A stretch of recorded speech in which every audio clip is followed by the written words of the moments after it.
Okay, so I'm back from these reflections in my glass. Is that better? I think so.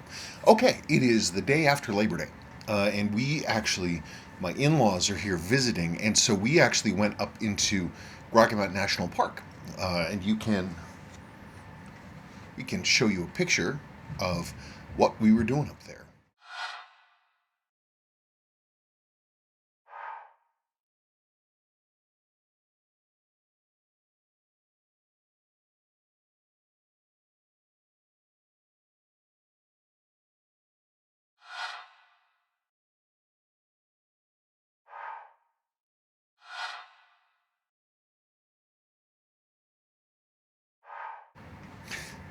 So I had this funky situation where I've been kind of excited about the new Arnie, just because from the pictures it looked pretty good. It looked like they did a good, reasonable job. So I was excited to see one. Regular customer friend of ours, Scott Smart. He's loaned us watches before to look at, and he got one of the new Ornies and he shipped it off. And I didn't really want to wear it because it's not my watch. But I have. We were talking, and he had. I don't know. He basically he's got watches in here for service, and he said, "Well, I'll just buy another one, take that one, and give me credit towards the watches you're going to do." And I said, "Okay," because I was pretty excited about this watch. So on my way out the door, this package arrived when we were just about to leave, and in it was one of the reissue Arnies. I got to tell you, first impression was excellent. Excellent. Very happy with it. There's one of the reasons. Well, there's a lot of reasons why I'm happy with it. One, I think the original was a which we'll talk about here. We'll do a contrast compare. I think the original is a great watch. It had some funkiness for its time in terms of scale and how it was put together, and there were certain things that Seiko did at that time, specifically because smaller watches were more in vogue than bigger ones. But this iteration, I think my core feeling is that the things that used to sort of give me second thoughts about the original have been corrected in this one. So, but again, I should preface also saying these are just my opinions. I'm not saying that Seiko is right or wrong, or that if you disagree with me, you're wrong. This is just for me. I'm just looking at this. I have a reputation which I have earned for being kind of sniffy about any of the new reissues. And I mean, I take them the with the good with the bad, but sometimes it seems like I lean on my criticisms a little much. I'm not going to do that here, and that may shock some people.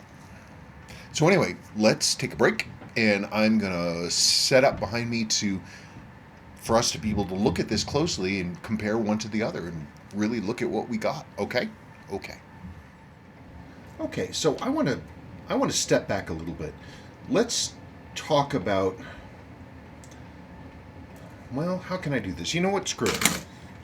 Let's just do this side by side.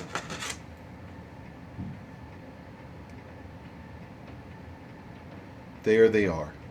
So the initial first impression is that Seiko sort of does what Seiko always does with these reissues, which they make them a little beefier. Now, normally when you have like something like a 6159 or a grandfather tuna, and they make them beefier, they're turning the volume in the wrong direction. But I don't know. Let's put this down. Let's put this down. Let's talk about the original. Okay, so here is this. This is the original. This one is from 1987, July 1987. It's completely original. It's one of the nicest ones I've seen. Unfaded text, and this is what good looks like. This is what they're supposed to look like. But one of the things that always bugged me about the original, the OG Arnie, is that it always seemed to me that they were a little. Well, hang on a second.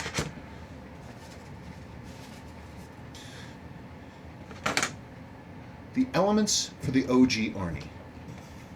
Oh, would you come on? it always struck me, and I'm not the only person that thinks this, the way they set it up is that the handset, for me, like the dial elements were too small, too crushed in together. And so it made it feel a little unbalanced for me. It's relatively thin too, which is not a real problem. But I was thinking about this because I wore that thing for an entire weekend. And I said, well, maybe because when people think of this as the starting point, they actually should be thinking about this. This is the so-called baby Arnie. Seiko actually called it the Adventurer. This one actually has a nickname, official, the Adventurer. So if you're looking at this one, you can see, and this sort of style of watch was fairly popular at the time, and you can see that the scale of it actually works pretty well. You got the dial and the hands, they work pretty nicely, the elements are pretty well balanced, it works pretty well. So this is my theory, it's only a theory. I'm not saying this is a fact, I'm thinking out loud. When they decided to take the Adventurer and make a larger version, I think that's what they did, is that the Adventurer design might have come first, and then they came with the Arnie, because the Adventurer dial and the Arnie dial are the same size. Basically, all this stuff inside is the same size, and what Seiko did is they just went, and they just beefed up the outside of it. So you get this sort of, I don't know, oddly shrunken handset, and it's always bugged me. And I'm not the only person. Other people I've read are like, I don't know about the small hands, and it's kind of an issue.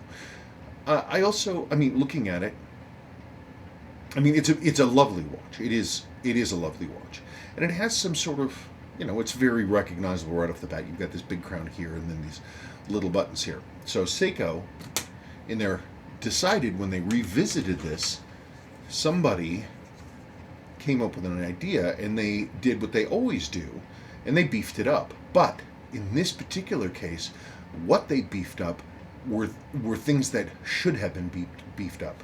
The handset isn't huge. It's definitely bigger, but you can see it's in my mind, to a glance, not only is it more legible, but it is it matches the scale of the dial a little better. Notice the dial's a little bigger, which is good. One of the great things they did is that the sweep hand is much longer, which I really like. This sweep hand, notice it's really short. It usually comes inside the markers there, but this one's a little bit longer, which is great because then you can actually see it at the chapter ring, which is nice, which I really like. I like that it's beefy. I like that it's a little heavier. It feels good on the wrist. It sits nicely. It's not too heavy. It's not made out of lead, but it's a nice, solid piece. It has pierced lugs, which is another great thing. I'm a big fan of pierced lugs. Rather than having to try to root around in here to do a bracelet swap, you can just pop them out right there. I'm delighted with that change. Yeah, I'm pretty happy with it. Now, I've heard a few complaints. Couple people have talked about things that they don't like. There's some of the usual complaints. People don't like the dial text, the X thing. I think I'm an exception in that I really like this new thing, this X Solar, this Seiko X thing, Prospects, because it has nice symmetry and balance to the dial elements. So they went ahead and did that.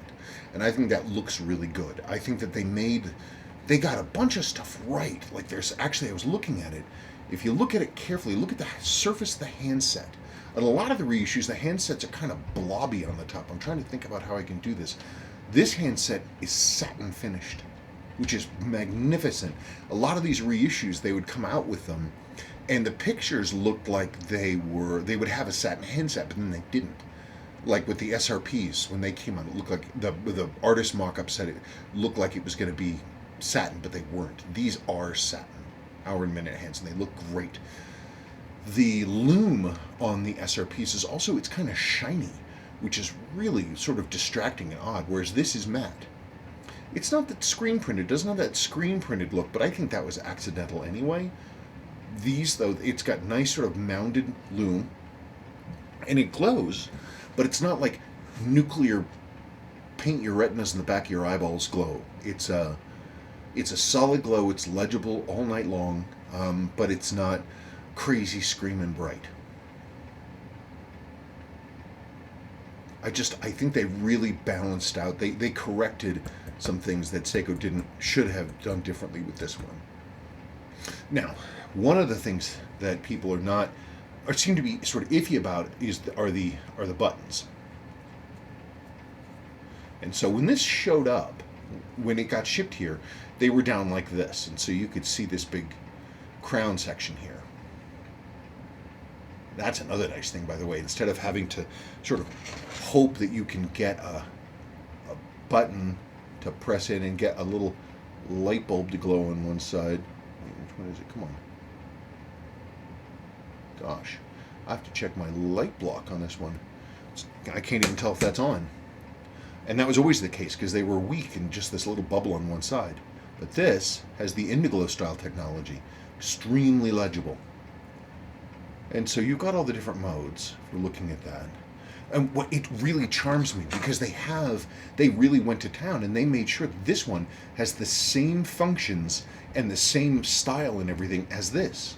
So it's like they went to a real effort to sort of keep it doing the things that it was supposed to do. There's the alarm. That's the time, the date. That's local time. There's the chronograph. Let's see, the chronograph should behave the same way as the other one. You push down the button and then you stop, and it should, yep, and it resets to 0. Alarm. Okay, but so anyway, people have been sort of sniffy about these crowns, and these were screwed down, and you could see it. They look kind of funky, but then I was like, okay, and I screwed them out, and I realized with this blast of amazement, somebody at Seiko was a genius, or at least I think they were a genius. I think they were pretty neat, because when this is screwed out, what does this crown look like? Gosh, this crown looks just like this crown. So you have symmetry. Visually, they're the same. Even though they function differently, they look the same. It's pretty astonishing. Somebody did a great job. Hang on. I'm trying to do this from one side here. I was so charmed by that. I thought that was so cool. So anyway, the way we set the time on this is one of the other improvements that Seiko made on this. So let's go to the time. Okay. So I don't actually know what the time is. You pull that out. There's the seconds. It's 4:02. No, it's 3:02. Yeah, because this is an hour ahead. 2:02. And you can cycle through all the things there, but then when I snap this back in theory, that should go back, shouldn't it? Oh, that's local time. I understand. That's alarm. There we go. So let's pull that out again. No, so seconds are there. Minutes are there. We got the hour. There. See, and it behaves pretty much just like that one. Then I go boop. Look at that. Isn't that neat? Did you see that? So in the old days, with one of these, you had to basically set the analog and the quartz separately. This one does it for you.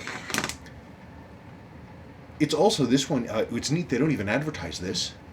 This is a perpetual calendar. It's set through 2100.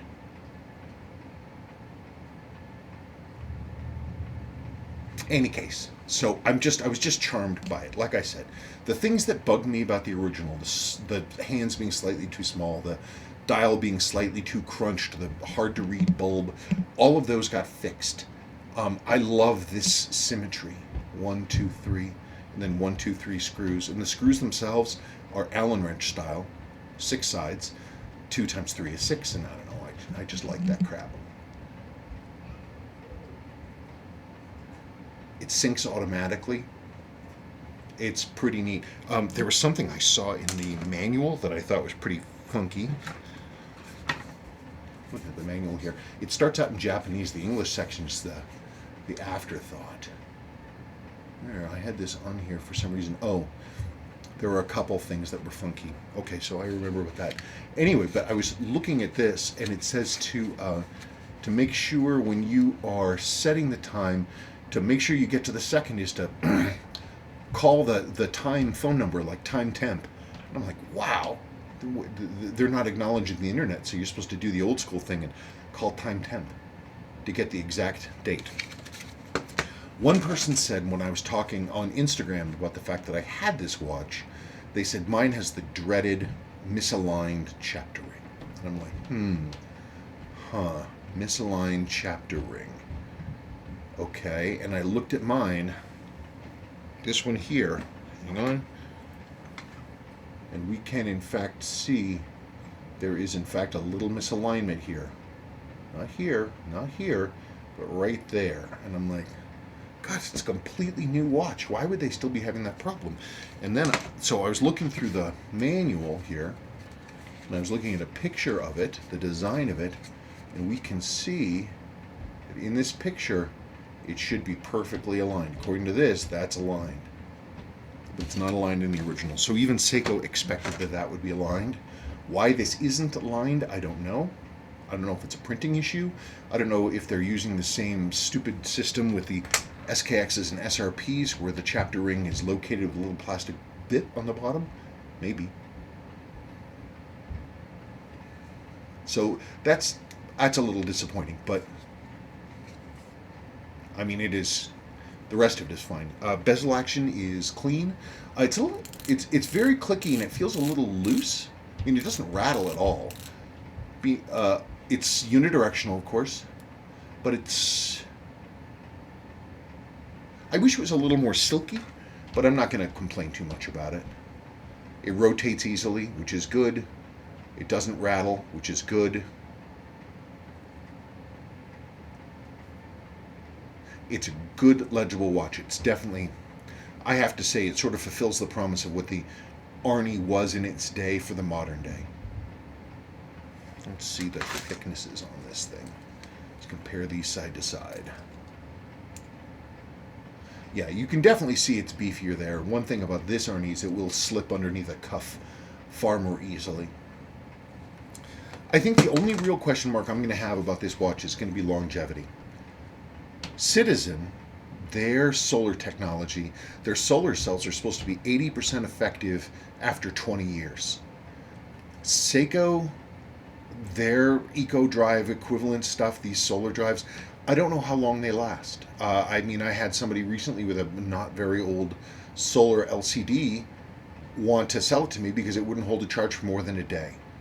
So I'm going to be curious to see how this does. I will be very sad if this solar tech does not work. So if anybody has any idea about where these stand in terms of longevity for older solar models, do let me know. I love the fact that they did this. Oh, that is another quibble though. And other people were like, well, but it's counterintuitive. Normally when you screw down a crown, you screw down a crown. But in order to give it this sort of look thing, they went the opposite direction. So you screw it out and that makes it so you can't push it down anymore. But they did it for an aesthetic reason, which to my mind is valid. Pretty cool. I didn't get, because he didn't send me all the bells and whistles, all I have is the manual here and the strap. This is the silicone strap. It's a flat vent, pretty rubbery, and it's got a metal keeper. Maybe they did that because keepers tended to not work. I'm not a big fan of these metal keepers. I mean, I understand that they're going to last longer, but it's just kind of not my thing. The watch came to me on a watch steward strap, and I actually wore this on the watch steward strap all weekend up in Rocky Mountain National Park. And it's fine. The color's a little odd to me. It looks like Band-Aid material, like heavy-duty Band-Aid material, but still, it was fine. It was comfortable. It's usable. I enjoyed it.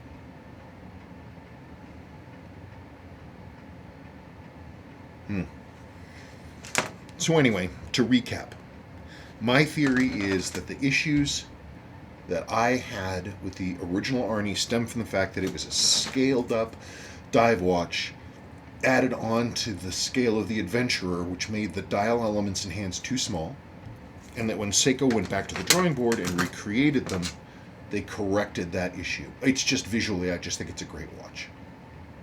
It's not one that's going to slide under your cuff, and I think the price point will probably drop a little bit, but it's a fantastic watch. I'm very happy with it. The changes that they made for a reason, and the changes that they made were, to my thinking, improvements. These nice big crowns that visually match this, the pierced lugs, the slightly more imposing size, the increased size of the dial elements, satin finish on the hands, slightly larger hands. I'm just a big fan. Oh, and of course, no, not that one. One of the greatest things is the Indiglo style light up. I'm a big fan. I haven't tested the alarm yet, but I will. Big fan. I think this one's a keeper. I think a lot of people are going to be impressed with theirs. Okay, so what I want to do now is I want to get Sabrina down here to just give me her impression, and we'll go from there. Okay, so I'm here. I have Sabrina with us. So I was ambushed. She was ambushed. She was trying to make chutney, and now she's down here. So there they are, and you get to give me your impression. Because Okay. I don't think you've really seen these side by side, have you? I have not. So let me see. I cut my finger. It was owie, so that's why I have a Band-Aid on. This one looks bigger. Is it bigger? Mm-hmm. Okay, there's that. Obviously, they're the bigger crowns. I'm trying to decide which one I like more. I like the smaller, which was not small until now. I like the original. Yeah, one of the points that I made that occurred to me, and I don't know that I'm right, but it's a thought that occurred to me, is that I think with the terms of the proportions, Seiko started off with the Adventurer, the baby Arnie, and then when they wanted to make the Arnie, they just went blurk and they added on all this extra stuff. Maybe, so it's just like because the dial and the hand elements are a little smaller. I don't know that you'd be able to pull this one off. I think Me? it'd be, yeah. No, it's too low. But like this one, you definitely can wear. Here, put it.